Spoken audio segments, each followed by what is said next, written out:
You know, restaurant-style pan sauces, they're really rich, they're full of flavor, and they're really not that hard to make. Let me show you how to make a pan sauce in the comfort of your own home.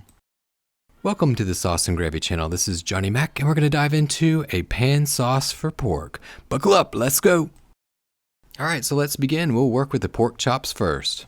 Add about 1 tablespoon to a skillet over medium to medium-high heat. Throw in 1 tablespoon of butter. Melt that butter down. Dredge the pork chops in some flour. You can add some herbs and spices and salt and pepper to the dredging flour if you wish, but once that saute pan is nice and hot, throw the pork chops in. Saute the pork chops until they're cooked through and nice and golden brown. And for the pan sauce, what we're looking for is for the pork chops to release their fond or their flavor little bits onto the bottom of the pan.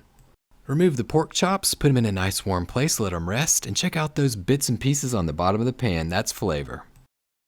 Alright, so let's make this pan sauce. Grab 1/3 of a cup of diced onions, that's about 45 grams, throw it into the skillet over medium heat.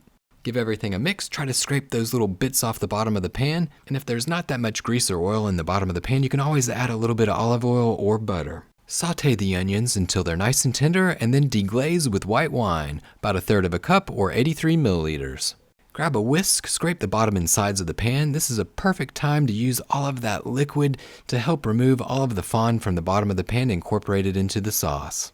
Reduce the wine until it's pretty much all gone. If you leave any of the wine in the sauce, it'll have a little bit of an acidic taste and you don't want that. But once reduced, add 1 tablespoon of butter into the center of the pan, make a little well. To help this pan sauce thicken up, we're going to add a little bit of flour. 1 teaspoon, 6 grams, throw it into that little well in the center with the butter, mix it up, mix it in. This will help that sauce have the perfect consistency, not too thick, but just thick enough. To help remove any floury type taste, cook this mixture for 2 to 3 minutes over low to medium heat. Alright, so this looks good. The flour's been cooked, those onions are nice and tender. Let's add 1 cup of chicken stock or 250 milliliters. Grab a whisk, give everything a mix, bring the heat up to medium high. We want to bring this to a simmer. For some additional flavor, hit that spice rack, grab some garlic powder, 1 teaspoon, 3 grams, dump it on in. A little paprika, 1 teaspoon, 3 grams. And add a little black pepper to taste. And now for a little bit of an interesting taste for this pan sauce for pork, some honey, 2 tablespoons or 30 grams. And if you like sauces and gravy, smash that like button. This will help that algorithm to get these recipes out to all those who might enjoy sauce and gravy recipes.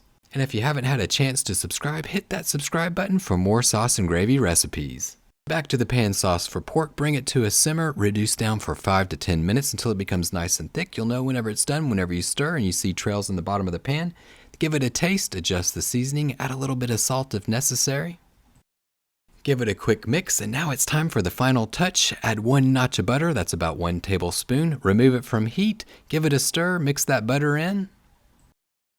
So check it out, looks really good. It looks a little bit thin right now, but it'll start to thicken up once it cools off a tiny bit. Grab those pork chops that were resting on the side, put them into the sauce, garnish with a little bit of chopped parsley, and then drench those pork chops with that delicious pan sauce. And there you go, a restaurant-style pan sauce for pork made at home from scratch.